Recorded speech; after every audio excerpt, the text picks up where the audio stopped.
Price Lord brothers and sisters. கர்த்தராகிய இயேசு கிறிஸ்துவின் மகா பரிசுத்த நாமத்தினால் உங்கள் அனைவரையுமே வாழ்த்துகிறேன்.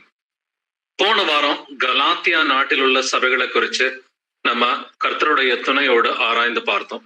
கலாத்தியா நாட்டில் இருந்த அந்த இக்கோனியம் சபை, லீஸ்திரா சபை, தெர்பை சபை, இங்க பவுல் எப்படி ஊழியம் பார்த்தாரு, அங்க எதிர்ப்புகள் மத்தியில எப்படி அவங்க சுவிசேஷத்துக்கு கீழ்ப்படிஞ்சு சுவிசேஷத்தை பிரசங்கம் பண்ணாங்க அப்படின்றத நாம் ஆராய்ந்து பார்த்தோம். சோ இந்த வாரம் நாம் ஆராய்ந்து பார்க்க போகிறது மக்கதோனியா நாட்டில் உள்ள சபைகளை குறித்து. மக்கதோனியா நாடை குறித்து, மக்கதோனியா நாட்டில் உள்ள சபைகளை குறித்து நீங்க அப்போஸ்தலர் நடவடிக்கைகளை நீங்க படிச்சிருக்கலாம், ஒரு சில மற்ற புஸ்தகங்களையும் படிச்சிருக்கலாம். பட் மக்கதோனியா நாட்டு சபைகள் இதுதானா அப்படின்னு கேட்கும் பொழுது நமக்கு ஆச்சரியமாவே இருக்கும். அந்த மக்கதோனியா நாடு எது அப்படின்னு பாத்தீங்கன்னா, இன்னைக்கு கிரீஸ் இருக்கு. கிரீஸ்ன்ற நாடு, அலெக்சாண்டர் த கிரேட், அவனுக்கு பேரே அலெக்சாண்டர் த மேசிடோனியன் அப்படின்னு சொல்லுவோம். அவங்களோட அப்பா பேர் பிலிப் த மேசிடான் அப்படின்னு சொல்லுவோம்.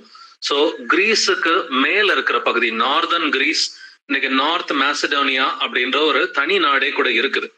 ஸோ கிரீஸ்ல இருக்கிற நார்தர்ன் கிரீஸ், அதுக்கு மேல இருக்கிற நார்தர்ன் மேசிடோனியா, இதுதான் அந்த மக்கதோனியா நாடு.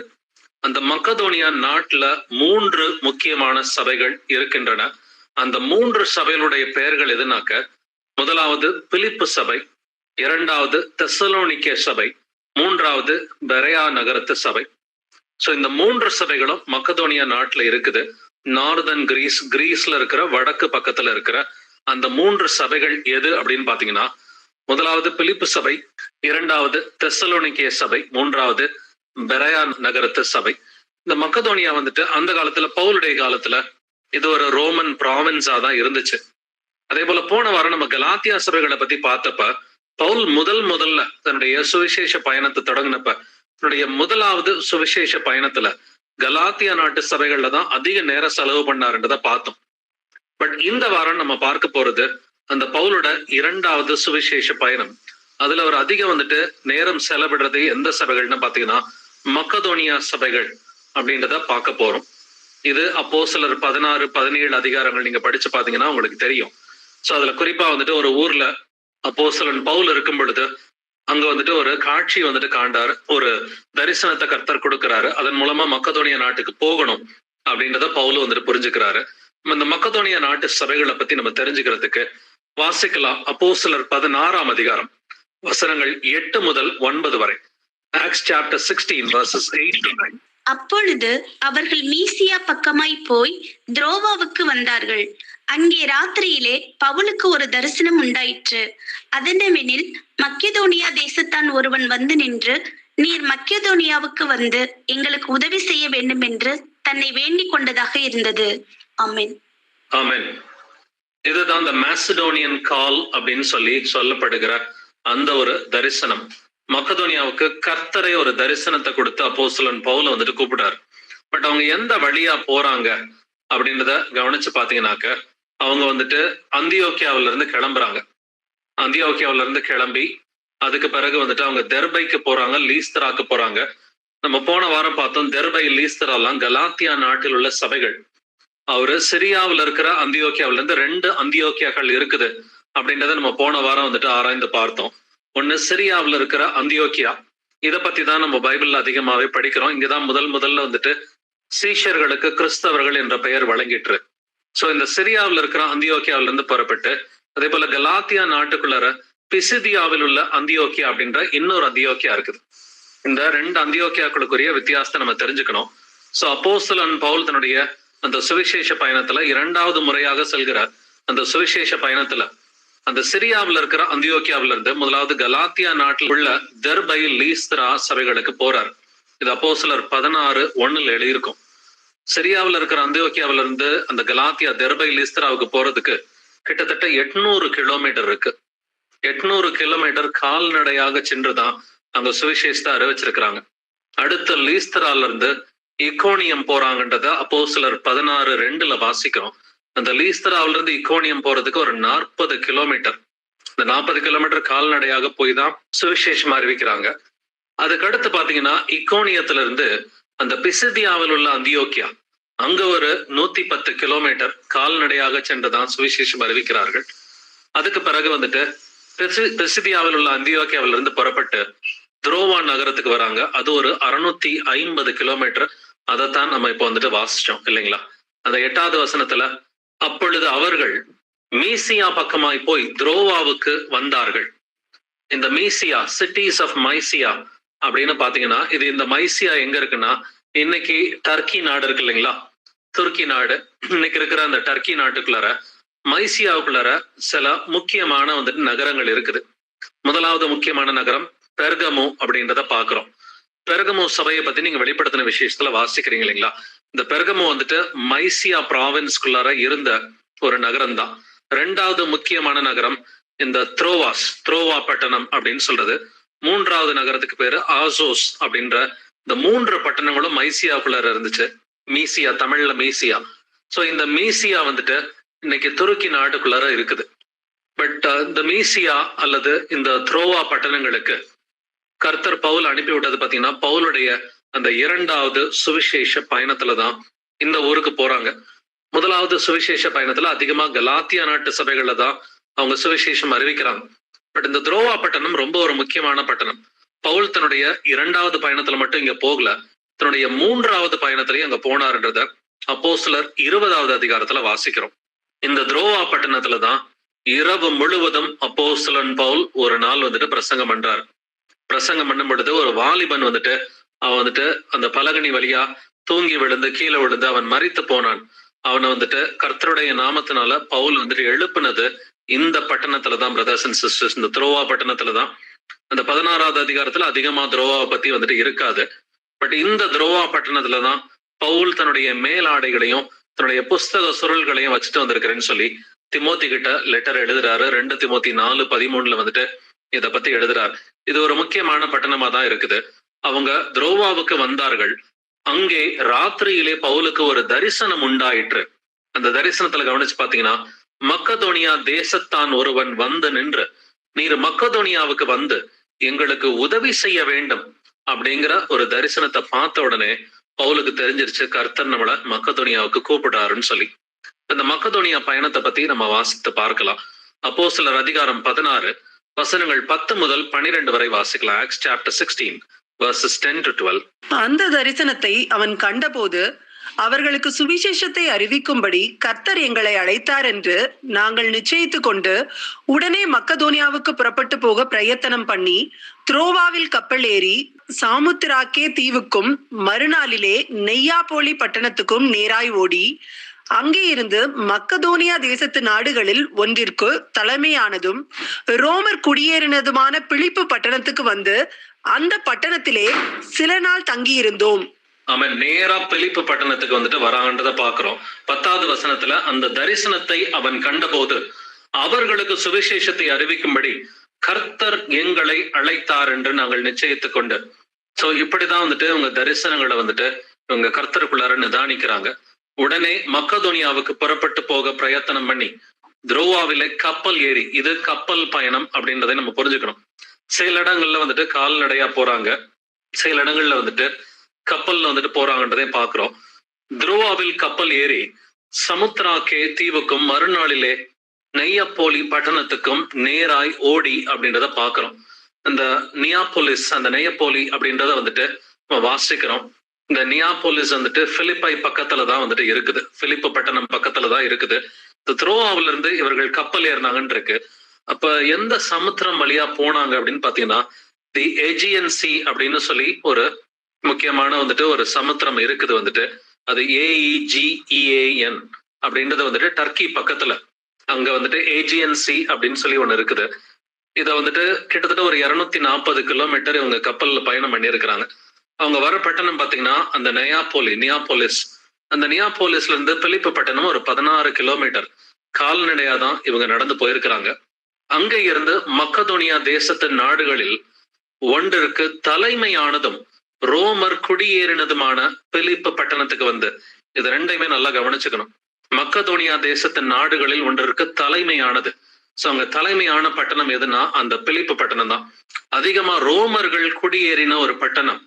ஏன்னா ரோமன் சிட்டிசன்ஷிப் இது ரொம்ப ஒரு முக்கியமானது. இதை பத்தி இந்த அதிகாரத்துல நீங்க படிப்பீங்க. இந்த ரோமர் அதிகமா குடியேறி இருந்த அந்த பிலிப்பு பட்டணத்துக்கு வராங்க. ரொம்ப ஒரு முக்கியமான நகரமா இருக்குது.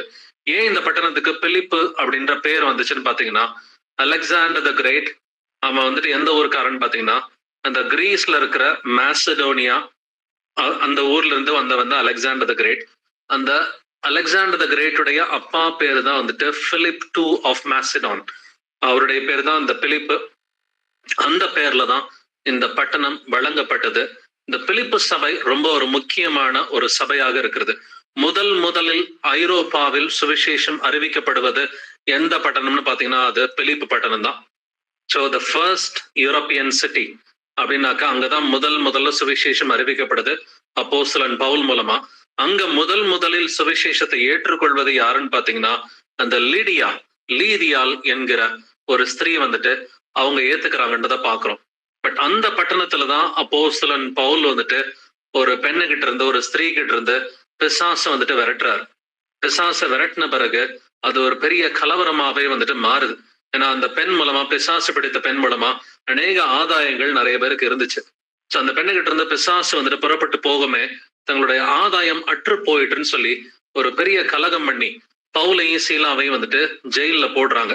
அப்ப சிறைச்சாலைக்காரன் வந்துட்டு பவுலையும் சீலாவையும் கட்டி நடுராத்திரியிலே அவர்கள் வந்துட்டு ஜெபம் செய்தார்கள் அப்படின்றத பாக்குறோம். அவங்க வந்துட்டு கர்த்தரை துதித்து பாடும் பொழுது, ஜெபம் செய்யும் பொழுது நடுராத்திரியிலே அங்க ஒரு பெரிய நிலநடுக்கம் வந்துச்சு.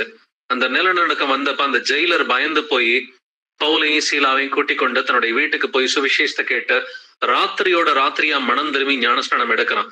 இதெல்லாம் நீங்க இந்த அதிகாரத்துல வாசிக்க முடியும். முதலில் கர்த்தர் பலமாய் ஐரோப்பாவில சுவிசேஷம் அறிவிச்சது எதுன்னு பாத்தீங்கன்னா இந்த பிலிப்பு பட்டணம் தான் வந்துட்டு. இதுல ஒரு சில முக்கியமான காரியங்களை நம்ம வாசித்து பார்க்கலாம். அப்போஸ்தலர் 16ஆம் அதிகாரத்துல வசனங்கள் 13 முதல் 15 வரை வாசிக்கலாம். Acts chapter 16 verses 13 to 15. ஓய்வு நாளில் நாங்கள் பட்டணத்துக்கு வெளியே போய் ஆற்றின் அருகே வழக்கமாய் ஜெபம் பண்ணுகிற இடத்தில் உட்கார்ந்து அங்கே கூடி வந்த ஸ்திரீகளுக்கு உபதேசித்தோம். அப்பொழுது தியத்திரா ஊராலும் இரத்தாம்பரம் விற்கிறவளும் தேவனை வணங்கிறவளுமாகிய லீதியாள் என்னும் பேருள்ள ஒரு ஸ்திரீ கேட்டுக்கொண்டிருந்தாள். பவுல் சொல்லியவைகளை கவனிக்கும்படி கர்த்தர் அவள் இருதயத்தை திறந்தளினார். அவளும் அவள் வீட்டாரும் ஞானஸ்தானம் பெற்ற பின்பு அவள் எங்களை நோக்கி, நீங்கள் என்னை கர்த்தரிடத்தில் விசுவாசம் உள்ளவன் என்று எண்ணினால் என் வீட்டிலே வந்து தங்கியிருங்கள் என்று எங்களை வருந்தி கேட்டுக்கொண்டாள். ஆமேன். ஆமென். ஓய்வு நாளில் நாங்கள் பட்டணத்துக்கு வெளியே போய் ஆற்றின் அருகே வழக்கமாய் ஜெபம் பண்ணுகிற இடத்தில் உட்கார்ந்து அங்கே கூடி வந்த ஸ்திரீகளுக்கு உபதேசித்தோம். வழக்கமா பவுல் என்ன பண்ணுவாரு? எந்த ஓய்வு நாள் வந்தாலும் ஒரு ஜெப ஆலயத்துக்கு போவார் இல்லைங்களா? பவுல் எப்பொழுதுமே ஜெப ஆலயத்துக்கு போறது பவுலுடைய வழக்கமா இருந்தது. பட் இந்த ஊர்ல கவனிச்சு பாத்தீங்கன்னா ஜெப ஆலயமே இல்லாதிருந்தது. அந்த காலகட்டத்துல ஜெப ஆலயம் இல்லாதிருந்தது. அதனால பவுல் வந்துட்டு இந்த ஊர்ல என்ன பண்றாரு வந்துட்டு நேரா ஒரு ஆற்று பக்கத்துல போய் அங்க ஜெபிக்கிறதுக்கு போறாங்க. அங்க ஒரு சில ஸ்திரீகள் வராங்க. அந்த எந்த ஆறுன்னு பாத்தீங்கன்னா அந்த பிலிப்பு பட்டணத்துல அந்த கேங்கைட்ஸ் அப்படின்ற ஒரு ரிவர் இருக்குது. சோ அந்த ஒரு ஆற்றின் அருகே போய் அவங்க ஜெபம் பண்றதுக்கு போறாங்க. நீங்க ஒவ்வொரு பட்டணத்தை நீங்க கலாத்தியா பட்டணத்துல நம்ம போன வாரம் வாசிக்கும் பொழுது பாத்தீங்கன்னா ஜெப ஆலயத்துக்கு போறாங்க. பட் மக்கதோனியாவிலே ஒரு சில ஊர்களுக்கு போகும் பொழுது ஓய்வு நாளில் அவங்க ஜெப ஆலயத்துக்கு போறாங்க. பட் இந்த பிலிப்பு பட்டணத்துல அங்க வந்துட்டு ஜெப ஆலயம் இல்லாததுனால இவங்க வந்துட்டு ரோட்ல போய் பிரசங்கம் பண்றாங்க. அந்த ஆற்றின் அருகே போய் பிரசங்கம் பண்றாங்க. இன்னைக்கு நீங்களும் சுவிசேஷம் அறிவிக்கணும்னு சொன்னாக்க நம்ம உலகபூர்வமா, பிரதர் எனக்கு இங்க வந்து கம்ஃபர்டபுளா இல்ல பிரதர், இவங்கள்ட்ட அறிவிக்கிறதுக்கு கம்ஃபர்டபுளா இல்ல, அதுக்கான ஒரு இடம் இல்ல, அதுக்கான ஒரு தளம் இல்ல அப்படின்னு சொல்லி நாம் சாக்கு போக்கு சொல்ல நமக்கு இடம் இல்லைன்னு சொல்லி ஆவியானவர் இந்த வசனங்கள் மூலமா நமக்கு தெரிவிக்கிறார். ஜெப ஆலயத்துலதான் வழக்கமா பவுல் வந்துட்டு பிரசங்கம் பண்ணுவார். பட் ஜெப ஆலயம் இல்லைன்னு சொன்னாக்க, பட் அந்த ஆற்றின் அருகே போய் பிரசங்கம் பண்றதுக்கும் பவுலுக்கு தெரியும். அதே போல வந்துட்டு அத்தேனே பட்டணத்துல மார்ஸ் மேடையிலையும் போய் பிரசங்கம் பண்றதுக்கு பவுலுக்கு ஆவியானவர் கற்றுக் கொடுத்திருக்கிறார். அப்படின்னா நாமளும் கர்த்தர்ட்ட கேட்கணும், ஆண்டவரே நான் இன்னாருக்கும் சுவிசேஷம் அறிவிக்கணும், இல்லை இந்த ஊர்ல போய் நான் அறிவிக்கணும், நான் எங்க போய் ஸ்டார்ட் பண்றதுன்னு எனக்கு தெரியல. ஆத்து பக்கத்துல போய் ஸ்டார்ட் பண்ணதா, மார்ஸ் மேடையில ஸ்டார்ட் பண்ணதா, இந்த வீட்டுல ஸ்டார்ட் பண்ணதா, யாருக்கிட்ட எப்படி அறிவிக்கிறதுன்னு எனக்கு தெரியலன்னு சொன்னாக்க கர்த்தர் நிச்சயமா நமக்கு கத்துக் கொடுப்பார். ஏன்னா 14வது வசனத்துல பாத்தீங்கன்னா, அப்பொழுது தியத்திரா ஊராளும் இரத்தாம்பரம் விற்கிறவளும் தேவனை வணங்குகிறவளும் ஆகிய லீதியாள் அப்படின்றத பாக்குறோம். இந்த தியத்திரா பட்டணம் வந்துட்டு வெளிப்படுத்தின விசேஷத்துல அந்த துருக்கியில இருக்கிற அந்த 7 சபைகள்ல இது ஒரு முக்கியமான சபை, முக்கியமான பட்டணமா வந்துட்டு இருக்குது. பட் அந்த தியரத்ரா ஊர்ல இருந்து, டர்க்கியில இருந்து அந்த அம்மா எங்க வந்து குடியிருக்கிறாங்கன்னு பாத்தீங்கன்னா, இவங்க பிலிப்பு பட்டணத்துல வந்து குடியிருக்கிறாங்க. அதாவது டர்க்கி வந்துட்டு ஆசியா கண்டத்துல இருக்குது. அவங்க ஆசியாவில இருந்து கிளம்பி வந்து ஐரோப்பாவில இருக்கிற அந்த மக்கதோனியாவில இருக்கிற அந்த பிலிப்பு பட்டணத்துல அந்த அம்மா குடியிருக்கிறாங்க. அந்த அம்மா வந்துட்டு வசனத்தை ஏத்துக்கிறாங்கன்றத பாக்குறோம். பவுல் சொல்லியவைகளை கவனிக்கும்படி கர்த்தர் அவள் இருதயத்தை திறந்தருளினார். அப்ப வசனத்தை ஏத்துக்கிறதுக்கு முதல்ல என்ன வேணும்? ஒரு திறந்த இருதயம் வந்துட்டு வேணும் இல்லைங்களா? கர்த்தர் இருதயத்தை திறக்காவிட்டால் வசனம் புரியவே புரியாது. இன்னைக்கு அநேகருக்கு ஏன் வந்துட்டு அவங்களுக்கு நம்ம வசனம் சொன்னாலும் புரிய மாட்டேங்குதுன்னா, கேட்கக்கூடிய அந்த ஓப்பன் ஹார்ட் அப்படின்னு சொல்லுவா இல்லைங்களா? சோ ஓப்பன் ஹார்ட் இருந்தா மட்டும்தான் வசனத்தை முதல்ல கேட்க முடியும். வசனத்தை கேட்கறதுக்கே ஒரு திறந்த இருதயம் இல்லைனாக்க அவங்களுக்கு வசனம் புரியவே வந்துட்டு புரியாது. பட் கர்த்தர் அவள் இருதயத்தை திறந்தருளினார் அப்படின்றத பாக்குறோம். அவளும் அவள் வீட்டாரும் ஞானஸ்நானம் பெற்றார்கள். எங்களுடைய வீட்டுல வந்து தங்குங்கன்னு சொல்லி ஒரு ஹாஸ்பிட்டபிளா இருந்த ஒரு பெண்மணி தான் இந்த லீதியால் என்கிற ஒரு ஸ்திரீ. ஏன்னா இந்த ஹாஸ்பிட்டாலிட்டின்றது லீதியாளுக்கு மட்டும் இல்லைங்க, இந்த பிலிப்பு சபைக்கே உரியது அப்படின்றது நீங்க பிலிப்பியர் புஸ்தகம் படிச்சீங்கன்னா நீங்க தெரிஞ்சுக்குவீங்க. பிலிப்பியர் புஸ்தகத்துல படிச்சீங்கன்னா உங்களுடைய ஹாஸ்பிட்டாலிட்டியை பத்தி நல்லா எங்களை உபசரிக்கிறீங்க அப்படின்னு சொல்லி இந்த பிலிப்பியர் சபையை வந்துட்டு நல்லாவே வாழ்த்தி தான் வந்துட்டு அப்போஸ்தலன் பவுல் வந்துட்டு பேசியிருப்பான். பட் இந்த பட்டணத்துலதான் நிறைய எதிர்ப்புகளும் பவுலுக்கு வந்துட்டு வந்ததை வந்துட்டு பாக்குறோம். ஒரு பெண்ணுகிட்ட ஒரு இன்னொரு ஸ்திரீ ஒருத்தி இருந்தா, அவள்கிட்ட பிசாசு பிடித்த அந்த ஸ்திரீ கிட்ட இருக்கிற பிசாசை வந்துட்டு பவுல் விரட்டினது, அந்த விரட்டினது மூலமா அவங்க ஜெயிலுக்கு போனதெல்லாம் நீங்க 16வது வசனத்துல இருந்து 24வது வசனம் வரைக்கும் வாசிக்க முடியும். பட் அந்த ஜெயில இருந்து அவங்க நடு ராத்திரியிலே பவுலும் சீலாவும் வந்துட்டு கர்த்தரை துதித்து அவர்கள் பாடினார்கள், ஜெபம் செய்தபடுது அந்த இடம் அதிர்ந்தது அப்படிங்கிறதே நம்ம பாக்குறோம். இடம் அதிர்ந்து அவங்களுடைய கையில இருக்கிற சங்கிலிகள் எல்லாம் வந்துட்டு கலண்டு விழுகுது. அப்ப சிறைச்சாலைக்காரன் தற்கொலை பண்ணிக்கிறதுக்கு போறான். நீ ஒன்றும் செய்து கொள்ளாதே அப்படின்னு அவனுக்கு ஒரு எச்சரிப்பு கொடுத்த பிறகு அவன் நேரா பவுல்ட்டையும் சீலாக்கிட்டையும் கிளம்பி வந்து, ஆண்டவமாரே நாங்கள் ரட்சிக்கப்படுவதற்கு என்ன செய்ய வேண்டும் அப்படின்னு சொல்லி கேள்வி கேட்கிறாங்க. அப்பொழுது கர்த்தராகிய இயேசு கிறிஸ்துவை விசுவாசி, நீயும் உன் வீட்டாரும் ரட்சிக்கப்படுவீர்கள். பட் இந்த ஜெயில இருந்து இவங்க ஜெபிக்கிறாங்க இல்லைங்களா, ஜெயில இருந்து பாட்டு பாடுறாங்க இல்லைங்களா, இதைத்தான் வந்துட்டு பிலிப்பியருக்கு மீண்டும் ஞாபகப்படுத்துறான் அப்போஸ்தலன் பவுல். பிலிப்பியர் 4:4 கர்த்தருக்குள் எப்பொழுதும் சந்தோஷமாயிருங்கள் அப்படிங்கிறத நீங்க 3வது அதிகாரத்திலையும் வாசிக்க முடியும், பிலிப்பியர்ல 4ஆம் அதிகாரத்திலையும் வாசிக்க முடியும். எதனால வந்துட்டு பவுல் இப்படி சொல்றான் பிலிப்பியர் சபை கிட்ட சந்தோஷமா இருங்க சந்தோஷமா இருங்கன்னு சொல்லி? ஏன்னா பவுலுக்கு பிலிப்பு சபையில உபத்திரவம் வந்தது. உபத்திரவத்தின் மத்தியில பவுல் சந்தோஷமா இருந்த கர்த்தரை துதித்த இடம் அது எதுன்னு பாத்தீங்கன்னா அது சிறைச்சாலை. அந்த சிறைச்சாலையில பவுல் துதிச்சது அது அந்த ஜனங்களுக்கு எல்லாம் நல்லா தெரியும். உங்களுக்கும் உபத்திரவம் வரும், நீங்களும் அந்த உபத்திரவத்தின் மத்தியில சந்தோஷமா இருங்க அப்படிங்கிறத பிராக்டிக்கலாவும் வந்துட்டு காண்பிச்சுட்டு அந்த லெட்டர்லயும் வந்துட்டு பவுல் எழுதுனதுதான் இந்த பிலிப்பியர் 3ஆம் அதிகாரம் 4ஆம் அதிகாரம். அந்த பிலிப்பியன் ஜெயிலர், அந்த சிறைச்சாலைக்காரன் தன்னுடைய வீட்டார் அனைவரோடும் கூட ஒரு ராத்திரியிலே வந்துட்டு அவன் விசுவாசித்து ஞானஸ்நானம் பெற்றான் அப்படிங்கிறத பாக்குறோம். இன்னொரு முக்கியமான விஷயத்தையும் பாக்குறோம். பவுல வந்துட்டு ஓகே நீ இப்ப ஜெயில விட்டு கிளம்பலாம் அப்படின்னு சொல்லும் பொழுது ஒரு முக்கியமான காரியம் நடக்குது. இது எதனால நடக்குது, இத பத்தி பிலிப்பியர் புஸ்தகத்துல என்ன எழுதியிருக்கிறாருன்றதை நம்ம வாசிக்கலாம். அப்போஸ்தலர் 16ஆம் அதிகாரம் 36 முதல் 39 வசனங்களை வாசிக்கலாம். Acts chapter 16 verses 36 to 39. சிறைச்சாலைக்காரன் பவுலுக்கு இந்த வார்த்தைகளை அறிவித்து உங்களை விடுதலையாக்கும்படிக்கு அதிகாரிகள் கட்டளை அனுப்பினார்கள். ஆகையால் நீங்கள் இப்பொழுது புறப்பட்டு சமாதானத்துடனே போங்கள் என்றான். அதற்கு பவுல், ரோமராகிய எங்களை அவர்கள் நியாயம் விசாரியாமல் வெளியரங்கமாய் அடித்து சிறைச்சாலையிலே போட்டார்கள். இப்பொழுது ரகசியமாய் எங்களை விடுதலையாக்குகிறார்களோ? அப்படியல்ல, அவர்களே வந்து எங்களை வெளியே அழைத்து அனுப்பிவிடட்டும் என்றான். சேவகர் இந்த வார்த்தைகளை அதிகாரிகளுக்கு அறிவித்தார்கள். ரோமராய் இருக்கிறார்கள் என்று அவர்கள் கேட்ட பொழுது பயந்து வந்து அவர்களுடனே தயவாய் பேசி அவர்களை வெளியே அழைத்து கொண்டு போய் பட்டணத்தை விட்டு புறப்பட்டு போகும்படி கேட்டுக்கொண்டார்கள். ஆமென். சிறைச்சாலைக்காரன் மனந்திரம்ன பிறகு அடுத்த நாள் என்ன நடக்குது? உங்களை விடுதலை ஆக்குறோம் அப்படின்ற வார்த்தையை சொல்றாங்க. உங்களை விடுதலை ஆக்கும்படிக்கு அதிகாரிகள் கட்டளை அனுப்பினார்கள் அப்படின்னு சமாதானத்தோட போங்கன்னு சொல்லி சிறைச்சாலைக்காரன் சொல்றான். ஆனா பவுலுக்கு வந்துட்டு போறதுக்கு மனம் இல்லை. பவுல் என்ன சொல்றாருன்றதை கவனிங்க. ரோமராகிய எங்களை அவர்கள் நியாயம் விசாரியாமல், ரோமன் சிட்டிசன்ஷிப்பை பத்தி வந்துட்டு இங்க பவுல் பேசுறான். ஏன் ரோமன் சிட்டிசன்ஷிப்பை பத்தி பேசினான்? 12வது வசனத்துல வாசிச்சா வந்துட்டு இந்த பிலிப்பு பட்டணத்துல ரோமர்கள் குடியேறின அந்த ஒரு முக்கியமான நகரம் தான் இந்த பிலிப்பு பட்டணம். ரோமன் சிட்டிசன்ஷிப்புக்கு பெரிய வேல்யூ இருக்குது. இன்னைக்கு அமெரிக்கால குடியேறுக்கிறோம் அப்படின்னு சொன்னாக்கா அமெரிக்கன் சிட்டிசன்னா பெரிய வேல்யூ. அத போல ஒரு பெரிய வேல்யூ உள்ள சிட்டிசன்ஷிப் அந்த காலத்துல வந்துட்டு பிலிப்பு நகரத்து மக்களுக்கு எதுன்னு பாத்தீங்கன்னா ரோமன் சிட்டிசன்ஷிப். அப்ப அந்த ரோமன் குடியுரிமை அப்போஸ்தலன் பவுலுக்கு இருந்துச்சு. அந்த ரோமர்களா இருக்கிறோம் என்று அவங்க கேட்டப்ப அந்த அதிகாரிகளே பயந்து போயிடுறாங்க அப்படின்றதையும் வாசிக்கிறோம். அவர்களுடனே தயவாய் பேசியப்ப அதிகாரிகளே பயப்படக்கூடிய அந்த ஒரு காரியம் தான் ரோமன் சிட்டிசன்ஷிப். அதனாலதான் பிலிப்பு நகரத்து மக்களுக்கு வந்துட்டு பவுல் என்ன சொல்றான்? நம்முடைய குடியிருப்போ பரலோகத்துல இருக்கிறது. ஹெவன்லி சிட்டிசன்ஷிப் தான் முக்கியம், ரோமன் சிட்டிசன்ஷிப் முக்கியம் இல்லப்பா. நீ வந்துட்டு ரோம குடிமகனா இருக்கிறத விட பரலோகத்தின் குடிமகனா இருக்கணும் அப்படின்றத வந்துட்டு பவுல் சொல்றதன் ஒரு முக்கிய பிராக்டிக்கல் காரணம் இருக்குது. வாசிக்கலாம் பிலிப்பியர் 3:20, பிலிப்பியன்ஸ் 3:20. நம்முடைய குடியிருப்போ பரலோகத்தில் இருக்கிறது. அங்கே இருந்து கர்த்தராயிருக்கிற இயேசு கிறிஸ்து என்னும் இரட்சகர் வர எதிர்பார்த்து கொண்டிருக்கிறோம். ஆமென்.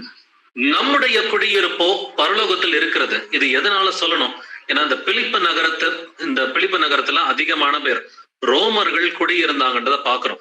அந்த ரோமன் சிட்டிசன்ஷிப்புக்கு என்ன வேல்யூ இருக்குன்னா அந்த ஜெயில இருக்கிற அதிகாரிகளே பயப்படுறாங்க. அந்த அளவுக்கு அந்த ரோமன் சிட்டிசன்ஷிப்குரிய ஒரு வேல்யூ வந்துட்டு இருக்குது. ஆனாலும் நீங்க ரோம குடிமக்களா இருக்கிறத விட நீங்கள் பரலோகத்தின் குடிமக்களா இருக்கணும். நீங்க அதிகமா விரும்ப வேண்டியது இந்த பரலோகத்தின் குடிகளா இருக்கணும். நம்முடைய குடியிருப்போ பரலோகத்தில் இருக்கிறது. Our citizenship is in heaven அப்படின்னு சொல்லி இதை முன்னிலைப்படுத்துறதுக்கான காரணம் வந்துட்டு பிராக்டிக்கலா அந்த மக்கள் மாம்சத்துக்குரிய அந்த ரோம குடியுரிமையை வந்துட்டு அதிகமா விரும்பின மக்களா வந்துட்டு இருந்தாங்க. பட் ஜெயில இருந்து வெளியில வந்த பிறகு அவங்க எங்க போறாங்கன்றதை கவனிச்சு பாருங்க. இந்த பிலிப்பு பட்டணத்துல அப்போஸ்தலர் 16:40 வாசிக்கலாம். ஆக்ட்ஸ் 16:40. அந்தபடியே அவர்கள் சிறைச்சாலையில் இருந்து புறப்பட்டு லீதியான இடத்திற்கு போய் சகோதரனை கண்டு அவர்களுக்கு ஆறுதல் சொல்லி போய்விட்டார்கள். ஆமென். சிறைச்சாலையிலிருந்து வெளியில வந்த பிறகும் நேரா லீதியாளுடைய வீட்டுக்கு தான் போறாங்க. அங்கே சகோதரரை கண்டு, லீதியால் வீட்டுல யார் இருந்தா? சபையின் சகோதரர்கள் இருந்தாங்க. அப்படின்னா லீதியாளுடைய வீட்டுல வந்துட்டு சபை கூடுதல் நடந்துச்சு அப்படின்றதையும் வந்துட்டு இதன் மூலமா புரிஞ்சுக்க முடியுது. ஸோ கர்த்தர் வந்துட்டு முதல்ல ஐரோப்பாவில வந்துட்டு சுவிசேஷம் அறிவித்தது இந்த பிலிப்பு பட்டணத்துல. அந்த பிலிப்பு பட்டணத்திலேயே வந்துட்டு கர்த்தர் வந்துட்டு இருதயத்தை திறந்தது. லீதியால் என்கிற ஸ்திரீயோட இருதயத்தை வந்துட்டு திறந்து அந்த பெண்மணி வந்துட்டு அவங்க தியத்ரா ஊரால இருந்தாங்க. அந்த தியத்ரா நாட்டு சபை, அந்த தியத்ரான்றது அது துருக்கியில இருக்குது. அவங்க அங்க இருந்து கிளம்பி வந்துட்டு ஐரோப்பாவில் இருக்கிற அந்த பிலிப்பு நகரத்துல குடியிருந்தாங்க. அவங்களுடைய வீட்டுல வந்துட்டு பவுல் தங்கி இருந்து சுவிசேஷம் அறிவித்தார். ஜெயில இருந்து புறப்பட்ட போதும் நேரா போறது லீதியாளுடைய வீட்டுல போய் சகோதரரை கண்டு அவர்களுக்கு ஆறுதல் சொல்லி போய் விட்டார்கள். எங்க போனாங்க அப்படின்றத கவனிச்சு பாத்தீங்கன்னா அடுத்த சபைக்கு, அதாவது தெசலோனிக்கே சபைக்கு இவங்க கிளம்பி போறாங்க. சோ இது வரைக்கும் நம்ம இந்த பிலிப்பியர் பட்டணத்துல சுவிசேஷம் அறிவிக்கப்பட்டதை பாக்குறோம். குறிப்பா அந்த பிலிப்பியர் பட்டணத்துல லீதியால் அப்படிங்கிற ஒரு ஸ்திரீ சுவிசேஷத்தை ஏத்துக்கிட்டது மட்டும் இல்லாம பவுல வந்துட்டு தன்னுடைய வீட்டுல வந்துட்டு வரவேற்று தன்னுடைய வீட்டார் அனைவரோடும் கூட ஞானஸ்நானம் பெற்று கர்த்தருடைய வார்த்தையை அவங்க கேட்டாங்க. அங்கே ஒரு சபை கூடியது அப்படிங்கிறத பாக்குறோம். இந்த ஒரு ஹாஸ்பிட்டாலிட்டி, ஜெனராசிட்டி, இதைத்தான் அப்போஸ்தலன் பவுல் இந்த பிலிப்பியர் புஸ்தகத்துல அதிகமா அப்ரிஷியேட் பண்ற ஒரு விஷயமா தான் இருக்குது. வாசிங்களேன், பிலிப்பியர் 4:15 முதல் 16 வசனங்கள். மேலும் பிலிப்பியரே, சுவிசேஷத்தின் ஆரம்பத்திலே நான் மக்கெதோனியாவிலிருந்து புறப்பட்ட போது கொடுக்கல் வாங்கல் காரியத்தில் நீங்கள் மாத்திரம் எனக்கு உடன்பட்டதே அல்லாமல் வேறொரு சபையும் உடன்படவில்லை என்று நீங்கள் அறிந்திருக்கிறீர்கள். நான் தெசலோனிக்கேயில் இருந்த போதும் என் குறைச்சலை நீக்கும்படி நீங்கள் 2 தரம் அனுப்பினீர்கள். ஆமென். மேலும் பிலிப்பியரே அப்படின்னு சொல்லி இந்த பிலிப்பு நகரத்து சபை இந்த சகோதர சகோதரிகளை பார்த்து பவுல் அட்ரஸ் பண்ண விஷயம் என்னது? சுவிசேஷத்தின் ஆரம்பத்திலே நான் மக்கதோனியாவில் இருந்து புறப்பட்ட போது, சோ சுவிசேஷம் அறிவிக்கப்பட்ட ஆரம்பம் ஐரோப்பாவில பாத்தீங்கன்னா பிலிப்பு நகரம். அங்கிருந்து புறப்பட்டு அடுத்து தெசலோனிக்கேக்கு போறாரு. அடுத்து வந்துட்டு பெராயா நகரத்துக்கு போறாரு. அங்க போகும் பொழுது கொடுக்கல் வாங்கல் காரியத்தில் நீங்கள் மாத்திரம் எனக்கு உடன்பட்டதை அல்லாமல் வேறொரு சபையும் உடன்படவில்லை. பவுல் வந்துட்டு ஒரு சபையில இருந்து இன்னொரு சபைக்கு போகும் பொழுது எத்தனை கிலோமீட்டர் போனாங்கன்றத பாக்குறோம். சில நேரம் வந்துட்டு 800 கிலோமீட்டர், சில நேரம் 600 கிலோமீட்டர், சில நேரம் 100 கிலோமீட்டர், 50 கிலோமீட்டர் கால்நடையாக நடந்து வந்துட்டு இவங்க அதிகமா போயிருக்கிறாங்க. ஒரு சில இடங்கள்ல மட்டும்தான் கப்பல்ல ஏறி இருக்கிறாங்க. பட் கப்பல்ல ஏறினாலும் அங்க வந்துட்டு பணம் வேணும், கால்நடையா போனாலும் இவங்க சாப்பிடுறதுக்கு சாப்பாடு வேணும், எங்கிட்டாவது ஒரு விடுதியில தங்கணும்னா அதுக்கும் வந்துட்டு பணம் வேணும். அதுக்கெல்லாம் அப்போஸ்தலன் பவுல வந்துட்டு கவனிச்சு வழிவிட்டு அனுப்புனது எதுன்னு பாத்தீங்கன்னா அது அந்த பிலிப்பியர் சபை தான். அதைத்தான் அப்போஸ்தலன் பவுல் ஞாபகப்படுத்தி, கொடுக்கல் வாங்கல் காரியத்தில் நீங்கள் மாத்திரம் எனக்கு உடன்பட்டதை அல்லாமல் வேறொரு சபையும் உடன்படவில்லை. நான் தெசலோனிக்கேயில் இருந்த போதும் என் குறைச்சலை நீக்கும்படி நீங்கள் 2 தரம் அனுப்பினீர்கள். சோ பிலிப்புல இருந்து நேரா கிளம்பி பவுல் போற ஊர் பாத்தீங்கன்னா இது தெசலோனிக்கே பட்டணம். அங்க இருக்கிற விசுவாசிகளை பாக்குறதுக்கு வந்துட்டு போறாரு. பட் அங்க போய் தங்கி இருக்கிறப்பையும் அங்க பவுலுக்கு குறைச்சல் இருந்தப்ப பவுலுடைய குறைச்சலை வந்துட்டு கவனிச்சுக்கிட்டது யாருன்னு பாத்தீங்கன்னா பக்கத்து ஊர்ல இருக்கிற இந்த பிலிப்பு சகோதர சகோதரிகள். இதைத்தான் பவுல் அப்ரிஷியேட் பண்ணி இந்த அதிகாரத்துல நிறைய வசனங்கள்ல வந்துட்டு எழுதுறாரு. பிலிப்பியர் 4ஆம் அதிகாரம் வசனங்கள் 18 முதல் 19 வரை வாசிக்கலாம். Philippians chapter 4 verses 18 to 19.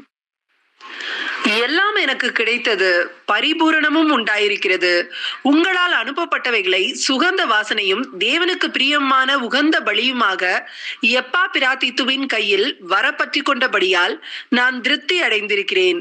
என் தேவன் தம்முடைய ஐஸ்வர்யத்தின்படி உங்கள் குறைவை எல்லாம் கிறிஸ்து இயேசுவுக்குள் மகிமையிலே நிறைவாக்குவார். ஆமென். எல்லாம் எனக்கு கிடைத்தது, பரிபூரணமும் உண்டாயிருக்கிறது. உங்களால் அனுப்பப்பட்டவைகளை சுகந்த வாசனையாகவும் தேவனுக்கு பிரியமான உகந்த பலியுமாக நான் பெற்றுக்கொண்டேன் அப்படின்னு சொல்லி பவுல் வந்துட்டு சொல்றான். பட் இந்த ஒரு சூழ்நிலையை கவனிச்சு பாத்தீங்கன்னா பிலிப்பியர் புஸ்தகம் எழுதப்படுறதே பவுல் ரோம் நகரத்துல ஒரு கைதியா இருந்தப்பதான். ரோம் நகரத்துல ஒரு வாடகை வீட்டுல வந்துட்டு பவுல் வந்துட்டு கைதியா இருக்கிறான். கூட ஒரு சேவகனும் கூட எப்பொழுதும் பவுலை கண்காணிக்கிறதுக்கு இருக்கணும். இவங்க 2 பேரும் சாப்பிடணும், வீட்டுக்கு வாடகை கொடுக்கணும், பவுலால வேலை செய்ய முடியாது. இதை புரிஞ்சுக்கிட்ட ஒரு சபை தான் இந்த பிலிப்பியர் சபை.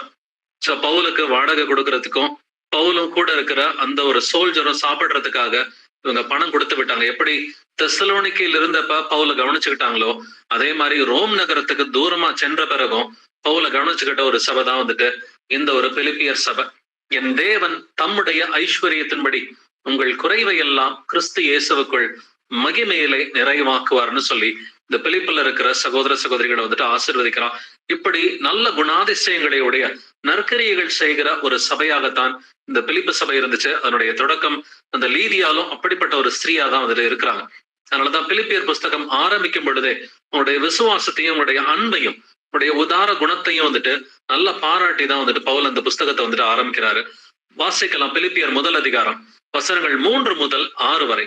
சுவிசேஷம் உங்களுக்கு அறிவிக்கப்பட்ட நாள் முதல் இதுவரைக்கும் நீங்கள் அதற்கு உடன்பட்டவர்கள் ஆனபடியால் நான் பண்ணுகிற ஒவ்வொரு விண்ணப்பத்திலும் உங்கள் அனைவருக்காகவும் எப்போதும் சந்தோஷத்தோடு விண்ணப்பம் பண்ணி உங்களின் நற்கிரிகைகளை தொடங்கினவர் அதை இயேசு கிறிஸ்துவின் நாள் பரியந்தம் உடைய நடத்தி வருவார் என்று நம்பி நான் உங்களை நினைக்கிற போதெல்லாம் என் தேவனை ஸ்தோத்திரிக்கிறேன். ஆமேன். நான் உங்களை நினைக்கிற பொழுதெல்லாம் என் தேவனை ஸ்தோத்தரிக்கிறேன் அப்படின்னு வந்துட்டு பவுல் வந்துட்டு இங்க சொல்றான் இல்லைங்களா? எதனாலன்னு பாத்தீங்கன்னா 3வது வசனம் சொல்லுது, சுவிசேஷம் உங்களுக்கு அறிவிக்கப்பட்ட நாள் முதல் இதுவரைக்கும் நீங்கள் அதற்கு உடன்பட்டவர்கள் ஆனபடியால் நீங்க நல்லா கீழ்ப்படுகிறீங்கப்பா. உங்களுக்கு சுவிசேஷம் அறிவிக்கப்பட்ட நாள் முதற்கொண்டு இன்னைக்கு வரைக்கும் நல்லா கீழ்ப்படுகிறீங்கன்னு சொல்லி அவங்களை அப்ரிஷியேட் பண்றான். நான் பண்ணுகிற ஒவ்வொரு விண்ணப்பத்திலும் உங்கள் அனைவருக்காகவும் எப்பொழுதும் சந்தோஷத்தோட விண்ணப்பம் பண்ணி, அதை கவனிச்சு பாருங்க, துக்கத்தோட கிடையாது. கலாத்தியருக்கு எழுதுறப்ப துக்கத்தோட வந்துட்டு எழுதுறான். பட் பிலிப்பியரை பத்தி பேசுறப்ப சந்தோஷத்தோடு விண்ணப்பம் பண்றேன்னு சொல்லி சொல்றான். ஏன்னா இவங்க எல்லாம் நல்ல கீழ்ப்படிஞ்ச ஒரு கூட்டத்தாரா இருந்தாங்க. உங்களில் நற்கிரியைகளை தொடங்கினவர் அதை இயேசு கிறிஸ்துவின் நாள் பரியந்தம் முடிய நடத்தி வருவார் என்று நம்பி இவங்க என்ன நற்கிரியை பண்ணாங்க? பவுலுக்கு வந்துட்டு நற்கிரியைகள் பண்ணாங்கன்றத பிலிப்பியர் 4ஆம் அதிகாரத்துல வாசிச்சோம். அதே போல வந்துட்டு இவங்க வந்துட்டு அங்க எருசலேம்ல இருக்கிற சகோதர சகோதரியோடுக்கும் அவங்க பஞ்சத்துல இருக்கிறாங்கன்றத தெரிஞ்சுக்கிட்டு அவங்களுக்கும் இவங்க பணம் கலெக்ட் பண்ணி கொடுத்துருக்கிறாங்கன்றத நம்ம வேற ஒரு புஸ்தகத்திலே வந்துட்டு வாசிக்கிறோம். நீங்க 2 கொரிந்தியர் 8ஆம் அதிகாரம் 2 கொரிந்தியர் 9ஆம் அதிகாரம் வாசிச்சு பாத்தீங்கன்னா எப்படி இந்த அங்க பிலிப்பியர் சபைன்னு எழுதியிருக்காது, மக்கதோனியாவில் உள்ள சபைகள் அப்படின்னு எழுதியிருக்கும். மக்கதோனியாவில் உள்ள சபைகள் அப்படின்னு சொன்னாக்க அதுல முதன்மையானது பிலிப்பு சபை தான் அப்படின்றத நம்ம தெரிஞ்சுக்கணும். 2வது சபை தெசலோனிக்கே சபை, 3வது சபை பெராயா சபை. இப்ப இந்த அப்போஸ்தலர் 16ஆம் அதிகாரம் முழுக்க அந்த 16ஆம் அதிகாரத்துலதான் பவுலுடைய வந்துட்டு அந்த 2வது சுவிசேஷ பயணம் தொடங்குகிறது. அதுல பவுல் போன முக்கியமான ஒரு ஊரு மக்கதோனியாவுல இருக்கிற அந்த பிலிப்பு பட்டணம். பட் அங்க எதிர்ப்பு வருது. பவுலும் சீலாவும் ஜெயிலுக்கு போயிட்டு ஜெயில இருந்து விடுதலை ஆகுறாங்க.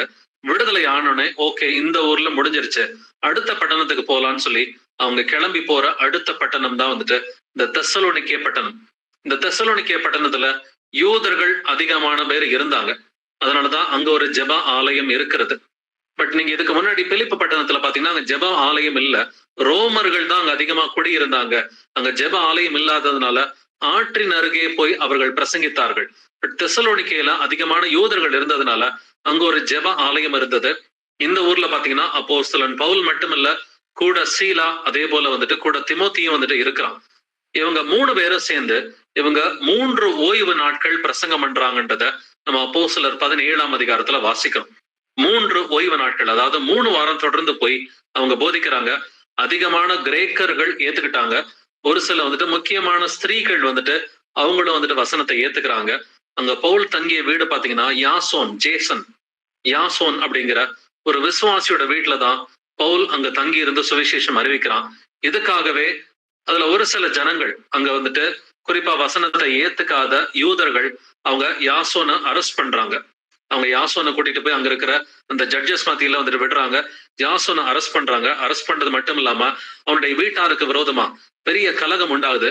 கடைசியா ஜாமீன் வாங்கி கொண்டு அவர்களை விட்டு விட்டார்கள் அப்படின்னு சொல்லி அப்போஸ்தலர் 17:9 வந்துட்டு வாசிக்கிறோம். பட் அங்கேயுமே ஒரு கலகம் வந்ததுனால பவுலையும் சீலாவையும் ராத்திரி நேரத்துல தெசலோனிக்கே பட்டணத்துல இருந்து பெராயா பட்டணத்துக்கு அங்க இருக்கிற சீஷர்கள் வந்துட்டு அனுப்பி விடுறாங்கன்றத பாக்குறோம். இங்க அதிகமா உபத்திரவம் பவுலுக்கு வந்துட்டு பிலிப்பு பட்டணத்துல மட்டுமல்ல, தெசலோனிக்கே பட்டணத்திலையும் உபத்திரவம் இருந்துச்சு அப்படிங்கிறத பாக்குறோம். பவுல் ஐரோப்பாவுக்கு போனோடனே முதல்ல அங்க என்ன நடக்குது, பிலிப்பு பட்டணத்துல சுவிசேஷம் ஒரு சிலர் ஏத்துக்கிட்டாலும் அவர் அரெஸ்ட் பண்ணி ஜெயில போடுறாங்க. தெசலோனிக்கே பட்டணத்திலையும் இதே போல வந்துட்டு ஒரு சிலர் சுவிசேஷத்தை ஏத்துக்கிட்டாலும் பட் அங்கேயுமே கலகம் உண்டாகி பவுல அரெஸ்ட் பண்றதுக்கு ட்ரை பண்றாங்க. வாசிக்கலாம் அப்போஸ்தலர் 17ஆம் அதிகாரம் வசனங்கள் 1 முதல் 3 வரை. Acts chapter 17 verses 1 to 3. அவர்கள் அம்பிபோலி பட்டணத்தையும் அப்பல்லோனியா பட்டணத்தையும் கடந்து தெசலோனிக்கே பட்டணத்துக்கு வந்தார்கள். அங்கே யூதருக்கு ஒரு ஜெப ஆலயம் இருந்தது. பவுல் தன் வழக்கத்தின்படியே அவர்களிடத்தில் போய் 3 ஓய்வு நாட்களில் வேத வாக்கியங்களின் நியாயங்களை எடுத்து அவர்களுடனே சம்பாஷித்து, கிறிஸ்து பாடுபடவும் மரித்தோரிலிருந்து எழுந்திருக்கவும் வேண்டியதென்றும் நான் உங்களுக்கு அறிவிக்கிற இந்த இயேசுவே கிறிஸ்து என்றும் காண்பித்து திருஷ்டாந்தப்படுத்தினான். ஆமென். ஆமென். பவுல் வந்துட்டு எந்த ஊர் வழியா போறாரு, அந்த டிராவல்ஸ் எல்லாம் பாத்தீங்கன்னா அவ்வளோ அழகா அந்த மேப் எல்லாம் வந்துட்டு இன்னைக்கும் அதே மாதிரி வந்துட்டு இருக்கிறதா கர்த்தர் வந்துட்டு காமிக்கிறார். ஒரு சில பட்டணங்களுக்கு ஊர் பேர் வந்துட்டு ஸ்லைட்டா மாறி இருக்குது. பட் இந்த அம்பிபோலி பட்டணம், அடுத்து வந்துட்டு அப்போலோனியா பட்டணம், இந்த ஆம்பிபோலிஸ் அண்ட் அப்போலோனியா, அந்த பட்டணங்கள் இன்னமும் இருக்குது பிரதர்ஸ் அண்ட் சிஸ்டர்ஸ். அது நார்தன் கிரீஸ்ல அந்த கிரேக்க நாட்டுல வந்துட்டு வடக்கு பக்கத்துல இருக்குது. அந்த தெசலோனிக்கே பட்டணத்துல இருந்து இந்த அம்பிபோலி அப்போலோனியாலாம் பாத்தீங்கன்னா ஒரு 45-50 கிலோமீட்டர் தொலைவுல வந்துட்டு இருக்கிற பட்டணங்களா இருக்குது. அங்க இருந்து புறப்பட்டு இவங்க தெசலோனிக்கே பட்டணத்துக்கு வந்தார்கள். அங்கே யூதருக்கு ஒரு ஜெப ஆலயம் இருந்துச்சு. பட் பிலிப்பு பட்டணத்துல கவனிச்சீங்கன்னா அங்க ஜெப ஆலயம் இல்ல. அதனால ஆற்றின் அருகே போய் அவங்க பிரசங்கம் பண்ணாங்க. பட் இங்கே ஜெப ஆலயம் இருந்தது. எவ்வளவு நாள் ஜெப ஆலயத்துக்கு போனாங்கன்னு பாத்தீங்கன்னா 3 ஓய்வு நாட்கள் இவங்க பிரசங்கம் பண்ணாங்க. என்ன பிரசங்கம் பண்ணாங்க? இயேசுவே கிறிஸ்து என்று காண்பித்து திருஷ்டாந்தப்படுத்தினார்கள். யூதர்களுக்கு வந்துட்டு பழைய ஏற்பாடு நல்லாவே தெரியும். ஜெபாலயத்துல வந்தவங்க அநேகர் யூதரா வந்துட்டு இருந்தாங்க. பழைய ஏற்பாடு நல்லா தெரியும். கிறிஸ்து வருவார் என்பது யூதர்கள் எல்லோருக்குமே தெரியும். பட் இயேசுதான் கிறிஸ்து அப்படின்னு சொல்லி தெளிவாவே அவர்களுக்கு பவுல் வந்துட்டு காமிக்கிறான் இல்லைங்களா? பட் இந்த பிலிப்பு பட்டணத்துல இருந்து தெசலோனிக்கே பட்டணத்துக்கு புறப்பட்டு வந்தது 150 கிலோமீட்டர் கால்நடையா வந்திருக்கிறாங்க பிரதர்ஸ் அண்ட் சிஸ்டர்ஸ். 150 கிலோமீட்டர். இந்த பிலிப்பு பட்டணத்துல இருந்து தெசலோனிக்கே பட்டணத்துக்கு 150 கிலோமீட்டர் கால்நடையா வந்துட்டு பவுலும் சீலாவும் வந்துட்டு வந்துதான் சுவிசேஷம் அறிவிச்சிருக்கிறாங்க. பட் அங்க என்ன நடக்குதுன்றதை நம்ம வாசிக்கலாம். அப்போஸ்தலர் 17:4 வாசிக்கலாம். ஆக்ட்ஸ் 17:4. அவர்களில் சிலரும் பக்தியுள்ள கிரேக்கரில் திரளான ஜனங்களும் கனம் பொருந்திய ஸ்திரீகளில் அநேகரும் விசுவாசித்து பவுலையும் சீலாவையும் சேர்ந்து கொண்டார்கள். ஆமென். ஆமென். அவர்களில் சிலரும், அவர்களில் அப்படின்னு சொன்னாக்க தெசலோனிக்கே பட்டணத்துல இருக்கிற ஒரு சிலர் என்ன பண்றாங்கன்னா, பக்தி உள்ள கிரேக்கரில் திரளான ஜனங்களும் அந்த யூதர்கள்ல வந்துட்டு ஒரு சிலர் தான் ஏத்துக்கிறாங்க. யூதர்கள்ல அநேகர் ஏத்துக்கல. ஏன்னா ஜெப ஆலயத்துல போய் 3 வாரம் பிரசங்கம் பண்றாங்க. யூதர்கள்ல வந்துட்டு அந்த தெசலோனிக்கே பட்டணத்துல இருக்கிற யூதர்கள்ல ஒரு சிலர் ஏத்துக்கிறாங்க. பக்தி உள்ள கிரேக்கர்களில் திரளான ஜனங்களும் கணம் பொருந்திய ஸ்திரீகளில் அநேகரும் விசுவாசித்து பவுலையும் சீலாவையும் சேர்ந்து கொண்டார்கள்.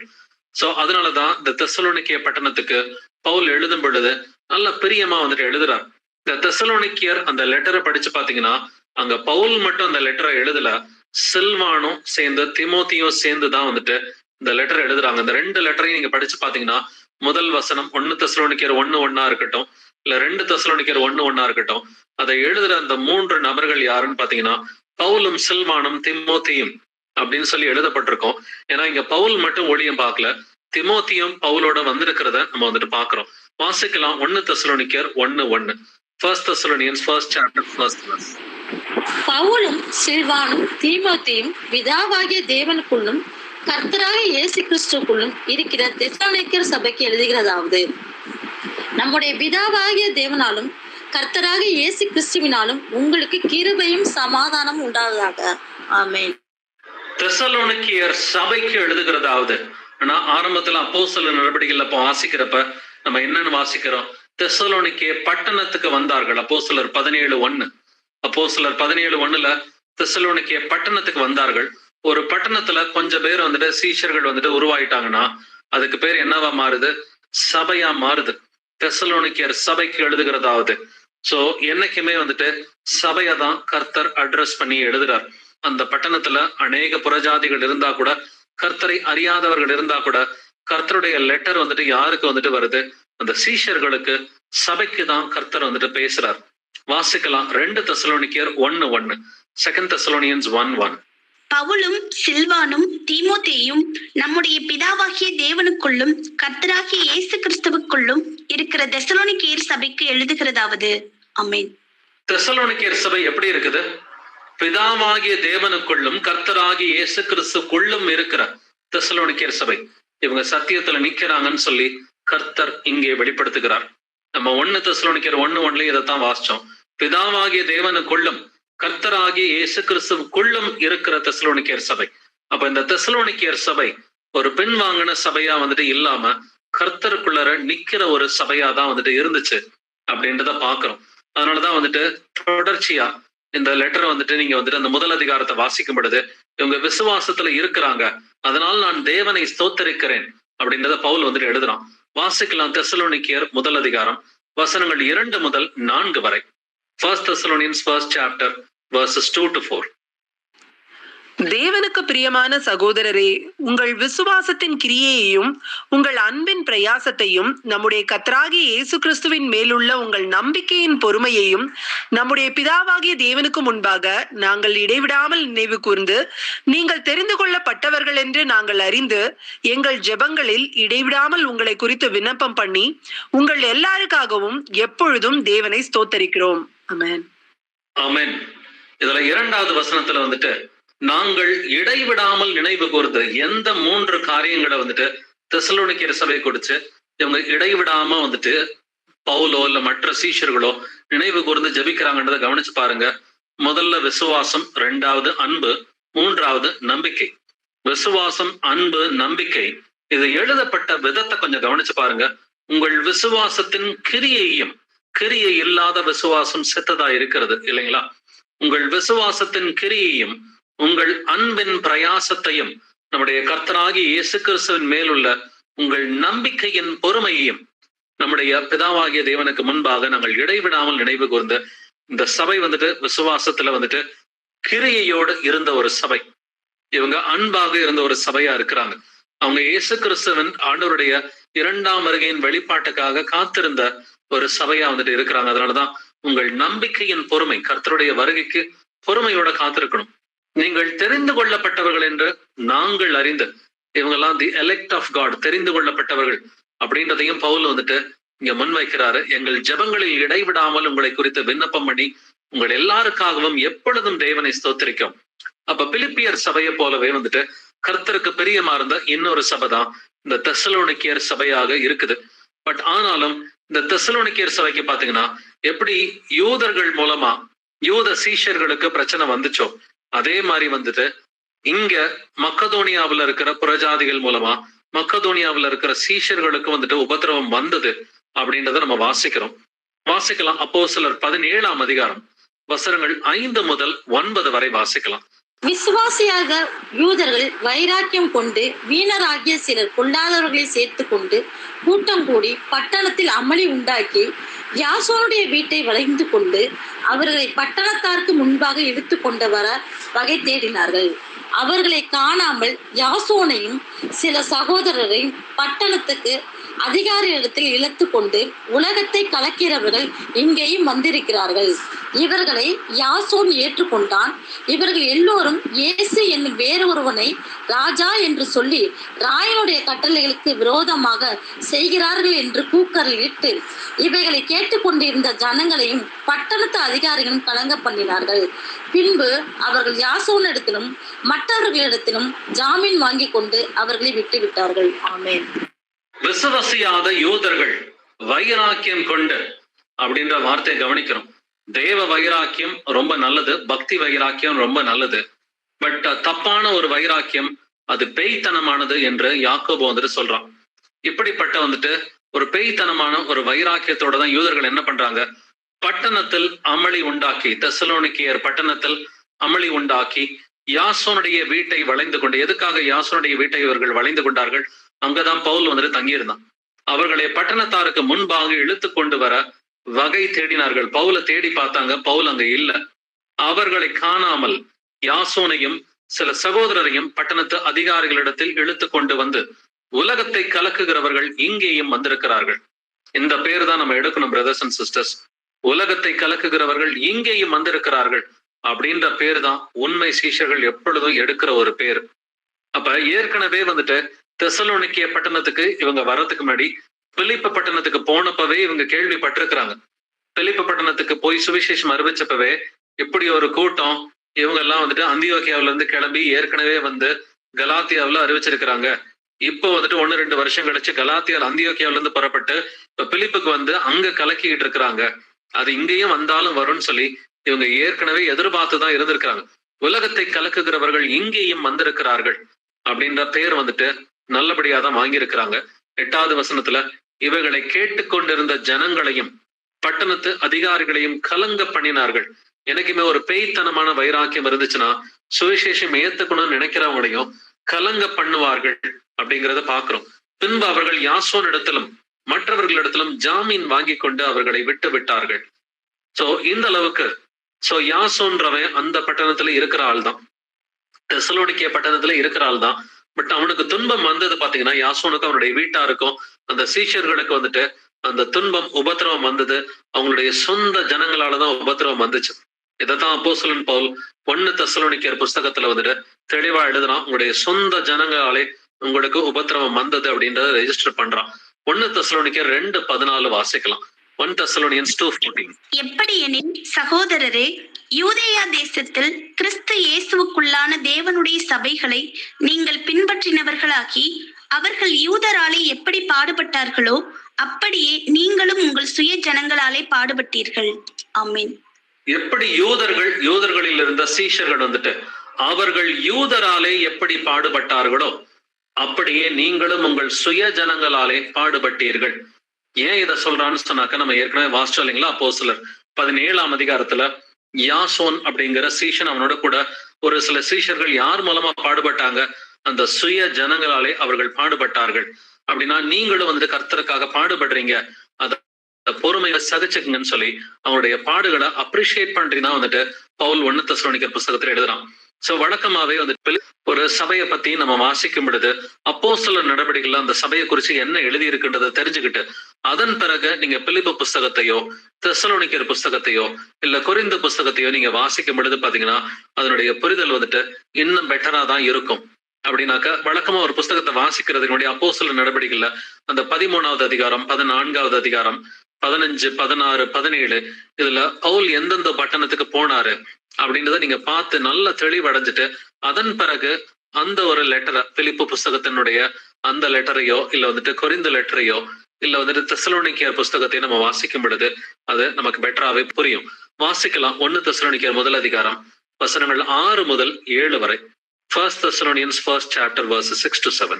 நீங்கள் மிகுந்த உபத்திரவத்திலே பரிசுத்த ஆவியின் சந்தோஷத்தோடே திருவசனத்தை ஏற்றுக்கொண்டு எங்களையும் கர்த்தரையும் பின்பற்றுகிறவர்களாகி இவ்விதமாய் மக்கதோனியாவிலும் அகாயாவிலும் உள்ள விசுவாசிகள் யாவருக்கும் மாதிரிகள் ஆனீர்கள். ஆமென். நீங்கள் மிகுந்த உபத்திரவத்திலே, அந்த உபத்திரவம் என்னன்றது அப்போஸ்தலர் நடவடிக்கைகளை வாசிச்சிட்டோம் இல்லைங்களா? நீங்கள் மிகுந்த உபத்திரவத்திலே பரிசுத்த ஆவியின் சந்தோஷத்தோட திருவசனத்தை ஏற்றுக்கொண்டு எங்களையும் கர்த்தரையும் பின்பற்றுகிறவர்களாகி இவ்விதமாய் மக்கதோனியாவிலும் அகாயாவிலும் உள்ள விசுவாசிகள் யாவருக்கும் மாதிரிகள் ஆனீர்கள். அப்ப எல்லாருக்குமே இவங்க மாதிரியா இருந்தாங்க. அப்ப மக்கதோனியாவில் இருந்த விசுவாசிகள் யார் யாரு? அந்த பிலிப்பு சபை, 2வது தெசலோனிக்கே சபை, 3வது பெராயா சபை. இந்த 3 சபைகளுக்கு இவங்க தெசலோனிக்கேயர் சபை மாதிரியா இருந்துச்சு. அது மட்டும் இல்லாம இன்னொரு 3 சபை இருக்குது. அகாயாவிலும் உள்ள விசுவாசிகள் யாவருக்கும் மாதிரிகள் ஆனீர்கள். இந்த அகாயாவில ஒரு 3 சபை இருந்துச்சு. முதலாவது அகாயாவில பவுல் போற பட்டணம் அத்தேனே பட்டணம், ஏத்தென்ஸ்.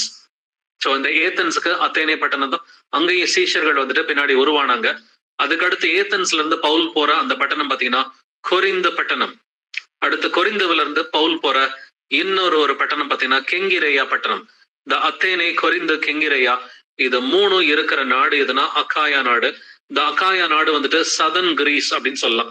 அந்த கிரேக்க நாட்டுல இருக்கிற அந்த தெற்கு பகுதி சதன் கிரீஸ்ல இருக்கிறதா வந்துட்டு இந்த அத்தேனே பட்டணம், கொரிந்து பட்டணம், கெங்கிரேயா பட்டணம். இது 3மே அகாயா நாடு அப்படின்னு தான் பைபிள் எழுதப்பட்டிருக்கு. மக்கதோனியா நாட்டுல இருக்கிற 3 சபைகள் வந்துட்டு அது பெராயா, பிலிப்பு, தெசலோனிக்கே, இந்த 3 சபைகள். சோ கலாத்தியாவில ஒரு 4 சபைகளை பார்த்தோம். மக்கதோனியாவில ஒரு 3 சபைகள் இருக்குது. அதுபோல அகாயாவில ஒரு 3 சபைகள் இருக்கு. எத்தனை பட்டணங்களுக்கு பவுல் போயிருக்கிறான்றதை கவனிச்சு பாருங்க. பட் இவர்கள் மிகுந்த உபத்திரவத்திலே பரிசுத்த ஆவியின் சந்தோஷத்தோட திருவசனத்தை ஏற்றுக்கொண்ட பிள்ளைகளா இருந்து எல்லாருக்கும் மாதிரிகளா இருந்தார்கள். இத பத்தி பவுல் வந்துட்டு யாருக்கு மாதிரிகளா இருந்தார்கள்னு சொல்றான். அட்லீஸ்ட் மக்கதோனியா கூட பக்கத்துல இருக்கிற அந்த ஊர்களா இருக்கும். இப்ப தெசலோனிக்கே பட்டணம் வந்துட்டு அது பெராயா பக்கத்துல இருக்குது. அதே போல பிலிப்பு பக்கத்துல இருக்குது. அங்க இருக்கிற மக்களுக்கு தெரிகிறது நார்மல் தான். பட் அகாயாவில் இருக்கிறவங்களுக்கும் இவங்களுடைய நற்கரியைகளை பத்தி தெரிஞ்சிருக்குது அப்படின்னா தூரமா இருக்கிற சபைகளுக்கும் பிரசித்தம் ஆகிற மாதிரிதான் இவங்களுடைய கீழ்ப்படிதல் இருந்திருக்குது. அத்தேனே பட்டணம், கொரிந்து பட்டணம், கெங்கிரேயா பட்டணம், அது வரைக்கும் இந்த தெசலோனிக்கேயர் எப்படி கீழ்ப்படுகிறாங்க அப்படின்றது தெரிஞ்சிருக்குது. இத கொரிந்து புஸ்தகத்திலையும் பவுல் வந்துட்டு எழுதுறான்.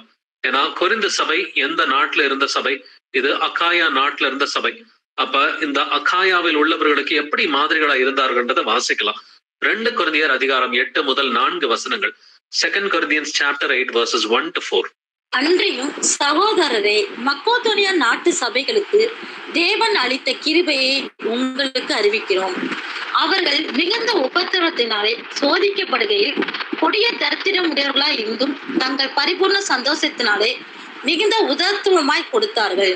மேலும் அவர்கள் தங்கள் திராணிக்கு தக்கதாகவும் தங்கள் திராணிக்கு மிஞ்சியும் கொடுக்க தாங்களே மனது உள்ளவர்களாய் இருந்தார்கள் என்பதற்காக நான் சாட்சியாய் இருக்கிறேன். தங்கள் உபகாரத்தையும் பரிசுத்தவான்களுக்கு செய்யப்படும் தர்ம ஊழியத்தின் பங்கையும் நாங்கள் ஏற்றுக்கொள்ளும்படி அவர்கள் எங்களை மிகவும் வேண்டிக் கொண்டார்கள். ஆமென். மக்கதோனியா நாட்டு சபைகளுக்கு தேவன் அளித்த கிருபையை உங்களுக்கு அறிவிக்கிறோம் அப்படின்னு சொல்லி பவுல் மூலமா இந்த கொரிந்து சபைக்கு எப்படி இந்த மக்கதோனியா நாட்டு சபைகள், பிலிப்பு சபை, தெசலோனிக்கே சபை, பெராயா சபை எப்படி இவர்கள் சாட்சிகளா இருக்கிறாங்கன்றதை வந்துட்டு அகாயாவில் இருக்கிற கொரிந்து சபைக்கு பவுலே வந்துட்டு எழுதுறான். அவர்கள் மிகுந்த உபத்திரவத்தினாலே சோதிக்கப்படுகையில் கொடிய தரித்திரம் உடையவர்களா இருந்தும் தங்கள் பரிபூர்ண சந்தோஷத்தினாலே மிகுந்த உதாரத்துவமாய் கொடுத்தார்கள். யாருக்கு கொடுத்தாங்க? பவுலுக்கு பிலிப்பு சபை கொடுத்தத நம்ம 4ஆம் அதிகாரத்துல வாசிக்கிறோம். அது மட்டும் இல்லாம இந்த சமநிலை பிரமாணத்துக்குரிய இந்த அதிகாரத்துல வந்துட்டு இவங்க வந்துட்டு இந்த மக்கதோனியாவில் இருந்த 3 சபைகளும் இவங்க எருசலேம்ல இருக்கிற யூதேயாவில் இருக்கிற ஏழை பரிசுத்தவான்களுக்கு இவர்கள் கொடுத்து அனுப்பினார்கள் அப்படிங்கிறதை வாசிக்கிறோம். மேலும் அவர்கள் தங்கள் திராணிக்கு தக்கதாகவும் தங்கள் திராணிக்கு மிஞ்சியும் கொடுக்க தாங்களே மனதுள்ளவர்களாக இருந்தார்கள் என்பதற்கு நான் சாட்சியாய் இருக்கிறேன். தங்கள் உபகாரத்தையும் பரிசுத்தவான்களுக்கு செய்யப்படும் தர்ம ஊழியத்தின் பங்கையும் நாங்கள் ஏற்றுக்கொள்ளும்படி அவர்கள் எங்களை மிகவும் வேண்டிக் கொண்டார்கள்.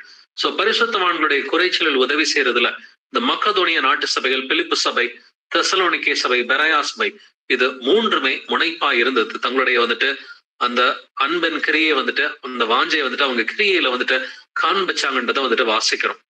அது மட்டும் இல்லாம சகோதர சிநேகத்திலையும் ரொம்ப வந்துட்டு முன்னேறின ஒரு சபை தான் இந்த தெசலோனிக்கேயர் சபை. வாசிக்கலாம் 1 தெசலோனிக்கேயர் 4ஆம் அதிகாரம் 9 முதல் 10 வசனங்களை வாசிக்கலாம். 1 Thessalonians chapter 4 verses 9 to 10. சகோதர சிநேகத்தை குறித்து நான் உங்களுக்கு எழுத வேண்டுவதில்லை. நீங்கள் ஒருவரில் ஒருவர் அன்பாய் இருக்கும்படிக்கு தேவனால் போதிக்கப்பட்டவர்களாய் இருக்கிறீர்களே. அந்தபடி நீங்கள் மக்கெதோனியா நாடெங்கும் உள்ள சகோதரர் எல்லாருக்கும் செய்து வருகிறீர்கள். சகோதரரே, அன்பிலே நீங்கள் இன்னும் அதிகமாய் பெருகவும். ஆமென். சகோதர சிநேகத்தை குறித்து நான் உங்களுக்கு எழுத வேண்டுவதில்லை, ஏன்னாக்க உங்களுக்கு ஏற்கனவே தெரியும்னு சொல்லி பவுல் சொல்றான். அந்தபடி நீங்கள் மக்கெதோனியா நாடு எங்கும் உள்ள சகோதரர் எல்லாருக்கும் செய்து வருகிறீர்கள். அவங்க பிலிப்பு பட்டணத்தோட அன்பா இருந்தாங்கன்றத பாக்குறோம். இந்த தெசலோனிக்கேயில் இருக்கிற சகோதர சகோதரிகள் பெராயா நகரத்தோட அன்பா இருந்ததுனாலதான் இந்த வசனங்கள் தெசலோனிக்கேயருக்கு எழுதப்படுது. இந்த தெசலோனிக்கே சபை இது மக்கெதோனியா நாட்டுல இருக்குது. பக்கத்துல இருக்கிற பிலிப்பு சபை, பக்கத்துல இருக்கிற பெராயா சபை, இவர்களோடும் இவர்கள் அன்பா இருந்தார்கள். அப்படின்னா நீங்க ஒரு பட்டணத்துல இருக்கிறீங்கன்னா பக்கத்து பட்டணத்துல யார் இருக்கிறான்றதை கவனிச்சு பாருங்க. அங்கேயும் போய் அங்க இருக்கிற சீஷர்களை, கிறிஸ்தவர்களை, அங்க வீட்டு சபையில இருக்கிற பிரதர் சிஸ்டர்ஸ் யார், அங்க யார் வந்துட்டு போதிக்கிறா அப்படின்றத கொஞ்சம் கவனிச்சுட்டு வந்துட்டு வர்றது நமக்கு நலமா இருக்கும். நீங்களும் தெசலோனிக்கேயில் இருக்கிறவர்களை போல இந்த அன்புன்ற காரியத்துல, சகோதர சிநேகத்துல உங்க பக்கத்து பட்டணத்துல எங்க ஹவுஸ் சர்ச் நடக்குது அப்படின்றத கொஞ்சம் கவனிச்சு பாருங்க. அடிக்கடி போக முடியாட்டி கூட மாசம் ஒரு தடவையோ இல்ல 2 மாசத்துக்கு ஒரு முறையோ இல்ல 3 மாசத்துக்கு ஒரு முறையோ பக்கத்து சபைகள்ல யார் யார் இருக்கிறா அப்படின்றது எல்லாரும் போக வேண்டிய கட்டாயம் கிடையாது. அட்லீஸ்ட் ஒரு 2-3 பேரை பார்த்துட்டு வந்து ஒரு சாட்சியா நம்முடைய சபையில வந்துட்டு அறிவிக்கலாம். எப்படி தெசலோனிக்கேயர் மக்கள் வந்துட்டு உங்க பிலிப்பு சபையோட, பெராயா சபையோட இணக்கமா இருந்தாங்களோ, நாமும் பக்கத்துல இருக்கிற பட்டணத்துல இருக்கிற சீஷர்களோட இணக்கமாய் சகோதர சிநேகத்தோடு இருப்பதற்கு நாம் அழைக்கப்பட்டிருக்கிறோம். அப்ப இது வரைக்கும் நம்ம இந்த 2 சபைகள், 2 முக்கியமான சபைகளை பத்தி இந்த மக்கெதோனியா நாட்டுல பார்த்துட்டோம். முதலாவது பிலிப்பியர் சபை, 2வது தெசலோனிக்கேயர் சபை, கடைசியா அந்த முடிவு பகுதியில பெராயா சபை வந்துட்டு இருக்குது. இவங்களுக்கு தெசலோனிக்கேயர் பட்டணத்திலையும் மிகுந்த துன்பம் வந்தது அப்படின்றத பாக்குறோம். அங்க யாசோனை பிடிச்சு அவங்க ஜாமீன் வாங்கி தான் வந்துட்டு அனுப்புனாங்கன்றதெல்லாம் பார்த்தோம். அங்கே இருந்து பவுல் வந்துட்டு புறப்பட்டு போறது பாத்தீங்கன்னா இந்த பெராயா பட்டணத்துக்கு பவுல் புறப்பட்டு போறாரு. இது ஒரு சின்னோண்டு பட்டணமா தான் இருக்குது பிலிப்பு நகரத்தோட கம்பேர் பண்றப்ப, தெசலோனிக்கே பட்டணத்தோட கம்பேர் பண்றப்ப. பட் இவர்கள் நற்குணசாலிகளா இருந்தார்கள் அப்படின்னு கர்த்தர் எழுதி இருக்கிறார். இவர்கள் தெசலோனிக்கையில் உள்ள சீஷர்களை பார்க்கலும் நற்குணசாலிகளா இருந்தார்கள். இங்கேயுமே அப்போஸ்தலன் பவுல் தொடங்குறது ஒரு ஜெப ஆலயத்துலதான் தொடங்குறாருன்றத பாக்குறோம். இங்க வந்துட்டு அநேக யூதர்களும் அநேக கிரேக்கர்களும் வசனத்தை ஏற்றுக்கொண்டார்கள். பட் கடைசியா இங்கேயுமே தெசலோனிக்கேவில் இருக்கிற அந்த ஏற்றுக்கொள்ளாத யூதர்கள் அவங்க பெராயா நகரத்துக்கு புறப்பட்டு வந்து பவுலுக்கு விரோதமா ஒரு கலகம் பண்றாங்க. அங்கிருந்து பவுல் தப்பிச்சு போற இடம் தான் அத்தேனை பட்டணம். இந்த அத்தேனை பட்டணம் அகாயாவில் இருக்கிற ஒரு முதன்மையான பட்டணமா இருக்குது. நம்ம அதை குறிச்சு வரும் வாரங்கள்ல ஆராய்ந்து பார்க்கலாம். இந்த அகாயா நகரத்து சபைகளை குறிச்சு நம்ம வரும் வாரங்கள்ல ஆராய்ந்து பார்க்கலாம். இன்னைக்கு இந்த முடிவு பகுதியில இந்த பெராயா நகரத்து சபையை பத்தி நம்ம தெரிஞ்சுக்கலாம். அப்போஸ்தலர் 17ஆம் அதிகாரம் வசனங்கள் 10 முதல் 12 வரை வாசிக்கலாம். Acts chapter 17 verses 10 to 12. உடனே சகோதரர் ராத்திரி காலத்திலே பவுலையும் சீலாவையும் பெரோயா பட்டணத்திற்கு அனுப்பிவிட்டார்கள். அவர்கள் அங்கே சேர்ந்து யூதருடைய ஜெப ஆலயத்திற்கு போனார்கள்.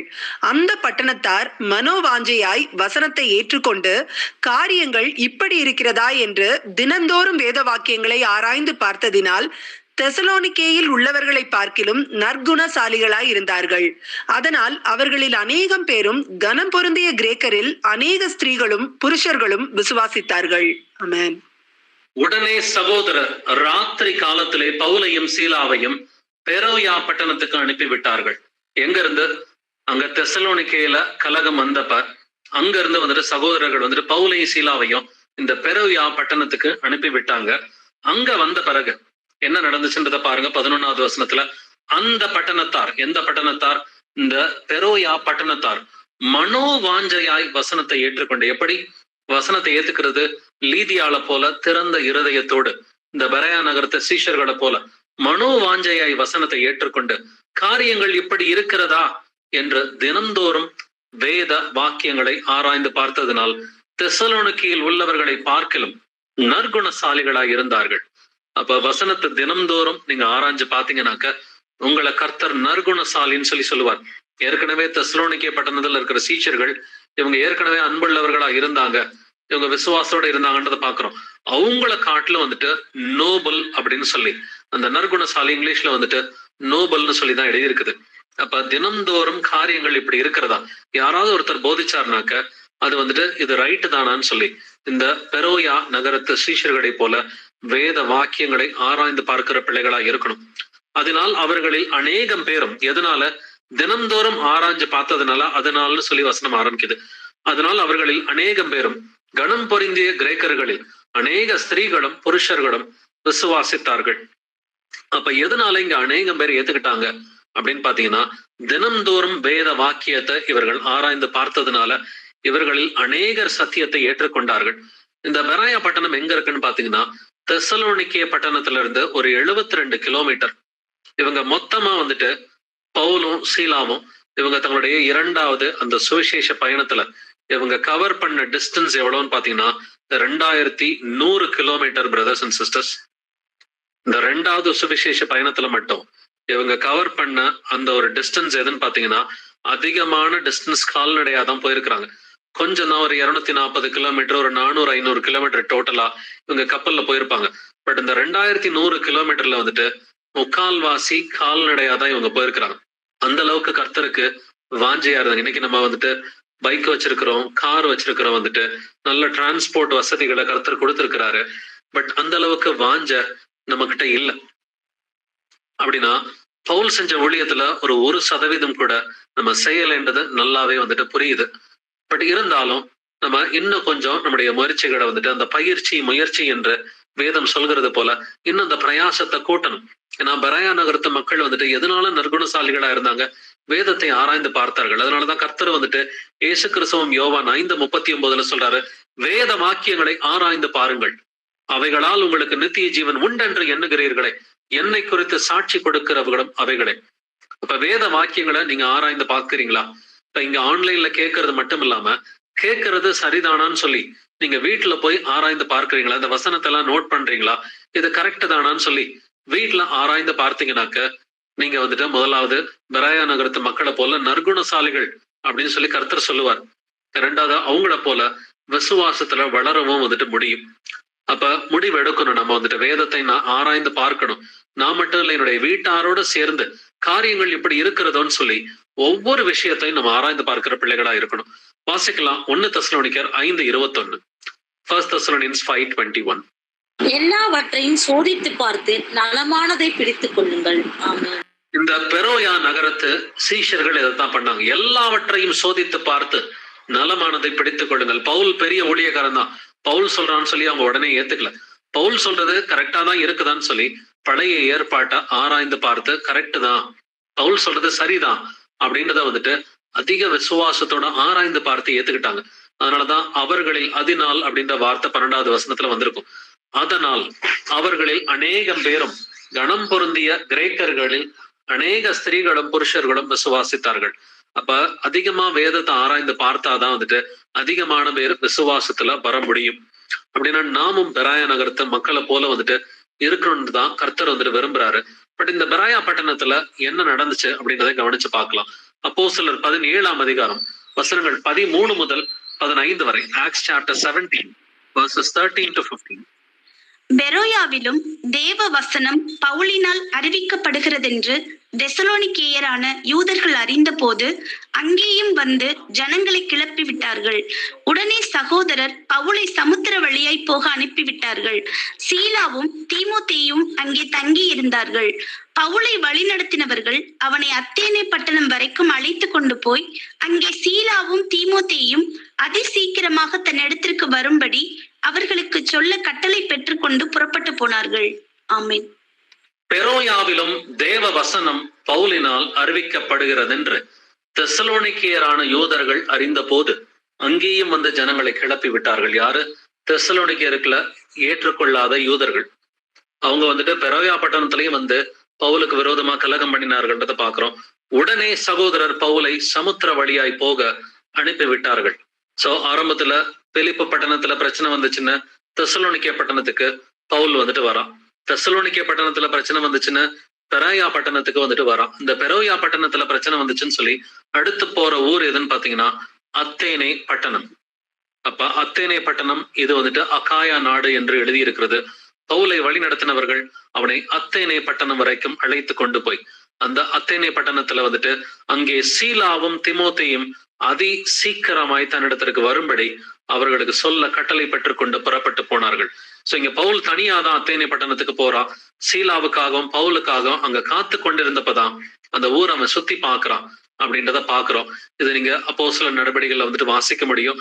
அங்க போய் அந்த மார்ஸ் மேடையில எப்படி பிரசங்கம் பண்ணா அப்படின்றத வந்துட்டு வரும் வாரங்கள்ல வந்துட்டு நம்ம இத பரிசுத்தாவின் துணையோட அந்த அகாயா நகரத்துல இருக்கிற அந்த 3 சபைகளை பத்தி நம்ம ஆராய்ந்து பார்க்கலாம். அத்தேனே பட்டணம், அதே போல கொரிந்து பட்டணம், அதே போல 3வது கெங்கிரேயா சபை. இந்த 3 சபைகளை குறிச்சு வரும் வாரங்கள்ல நம்ம ஆராய்ந்து பார்க்கலாம். இன்னைக்கு நம்ம பார்த்தது வந்துட்டு 3 பட்டணங்கள் வந்துட்டு இன்னைக்கு நம்ம ஆராய்ந்து பார்த்தது 3 பட்டணங்களா இருக்கிறது. இது வந்துட்டு மக்கதோனியாவில் இருக்கிற அந்த பிலிப்பு பட்டணம், அதே போல வந்துட்டு தெசலோனிக்கே பட்டணம், கடைசியா இந்த பெரோயா பட்டணம். இங்க எல்லாம் பவுலுக்கு எந்த அளவுக்கு எதிர்ப்பு வந்துச்சு அப்படின்றத வந்துட்டு பார்த்தோம் இல்லைங்களா? பட் இந்த பட்டணங்கள்ல வந்துட்டு எதிர்ப்பு வந்தாலும் பவுல் வந்துட்டு சும்மா விடல.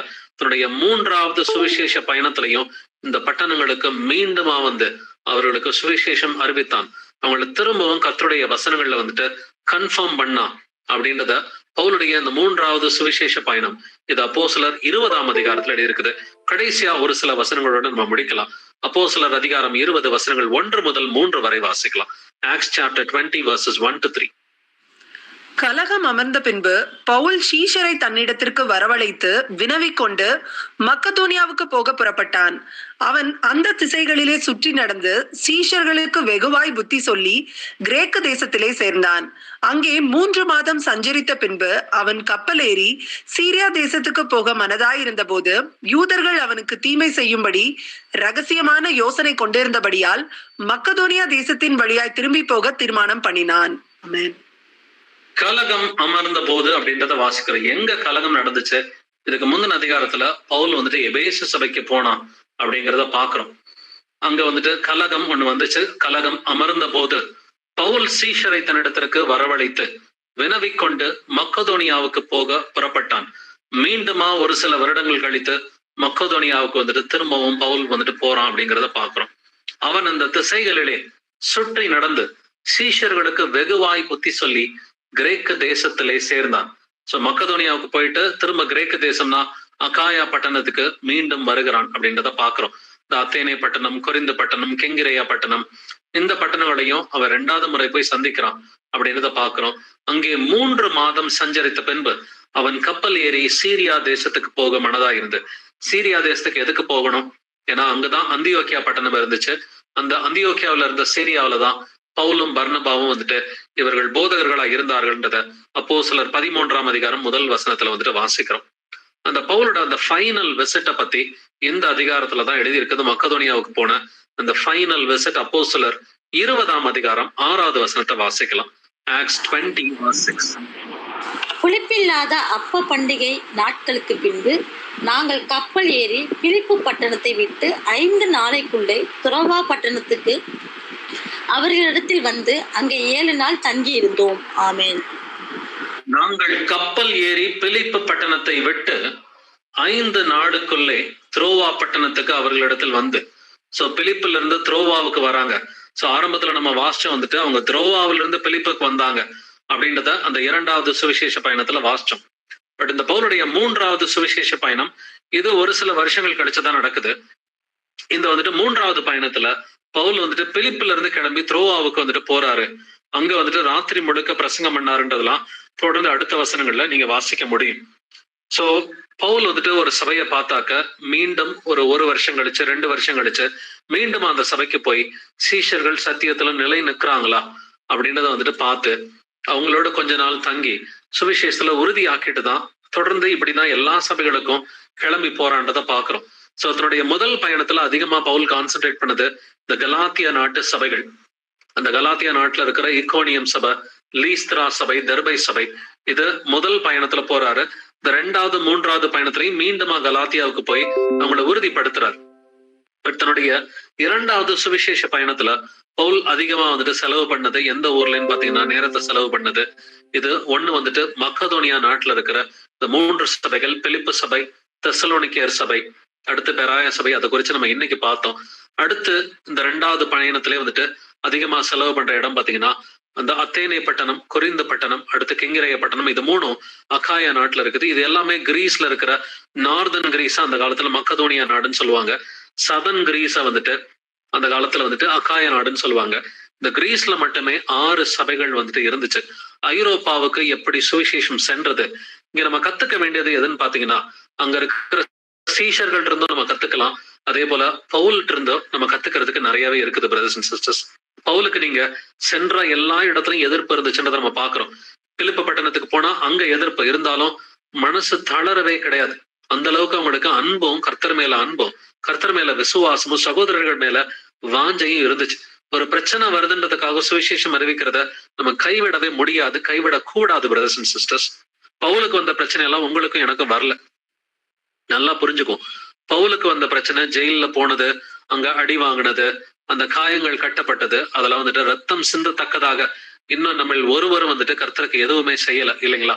அப்படின்னா பவுலுக்கு வந்துட்டு அவங்க ஜெயிலுக்கு போறாங்க, ரத்தம் சிந்துறாங்க, ஆனாலும் கல்லால் அடிபட்டாங்க அப்படின்றதெல்லாம் வந்துட்டு நம்ம இந்த கலாத்தியா நாட்டு சபைகள் பத்தி பாக்குறப்போ போன வாரம் பார்த்தோம்.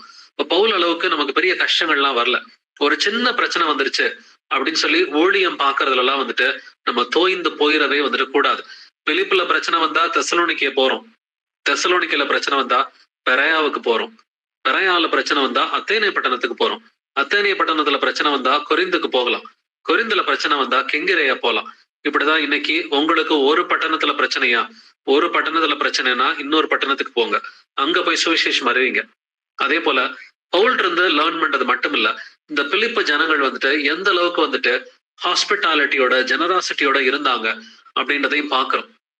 சீஷர்கள் மேல அன்பா இருந்தாங்க, விசுவாசமா இருந்தாங்க அப்படின்றத பாக்குறோம். இந்த தெசலோனிக்கேயர் ஜனங்கள் வந்துட்டு எப்படி கர்த்தர் மேல விசுவாசமா இருந்தாங்க, இதை பத்தி பவுல் இந்த பிலிப்பியர் முதல் அதிகாரத்திலையும் தெசலோனிக்கேயர் முதல் அதிகாரத்திலையும் வந்துட்டு எப்படி எழுதுறான் அப்படின்றத வந்துட்டு பாக்குறோம்.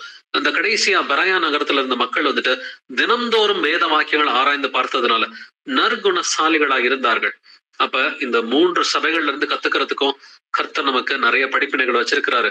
அதே போல பவுலு, சீலா, திமோத்தியும் இவர்கள்ட்ட இருந்தும் கத்துக்கிறதுக்கு கர்த்தர் நமக்கு நிறைய காரியங்களை வச்சிருக்கிறார். இப்ப கர்த்தருக்கு நம்ம நன்றி சொல்லுவோம், எவ்வளவு படிப்பினைகளை நமக்கு கொடுத்திருக்கிறார். அப்ப இன்னும் கத்துக்க வேண்டிய காரியங்கள் கர்த்தர் வருமளவும் இயேசு கிறிஸ்துவின் 2ஆம் வருகை மட்டும் கத்துக்க வேண்டியது நிறையவே இருக்குது. கத்துக்கிறது மட்டும் இல்லாம அதற்கு நாம் கீழ்ப்படிய வேண்டியதும் இருக்குது. தெரிஞ்சுக்கிறது மட்டும் இல்ல, அந்த அறிவு மட்டும் பத்தாது, அது கீழ்ப்படிதலாக அது மாற வேண்டும். கர்த்தர் மேல வந்துட்டு சுத்தமான ஒரு அன்பு நிமித்தமா இருக்கிற ஒரு அன்கண்டிஷனல் ஒபீடியன்ஸா அது கன்வெர்ட் ஆகணும். அதனாலதான் வந்துட்டு உங்களுடைய விசுவாசத்தின் கிரியை என்று எழுதப்பட்டிருக்குது இல்லைங்களா? விசுவாசம் இருந்தா பத்தாது, விசுவாசத்தோட கிரியை நமக்கு அவசியமா இருக்கிறது. சோ அவங்களுடைய விசுவாசத்தை பத்தியும், அவங்களுடைய நம்பிக்கையை பத்தியும், அவங்களுடைய அன்பை பத்தியும் வந்துட்டு பவுல் இங்க எடுத்து சொன்னதை வந்துட்டு வாசிக்க கேட்டோம். அதே போல நாமளும் கர்த்தர் மேல அன்புள்ளவர்களா, விசுவாசம் உள்ளவர்களா, 2ஆம் வருகைக்குரிய அந்த நம்பிக்கையுடையவர்களா, பொறுமையோட கர்த்தருடைய வருகைக்காக காத்திருப்போம். Praise Lord brothers and sisters.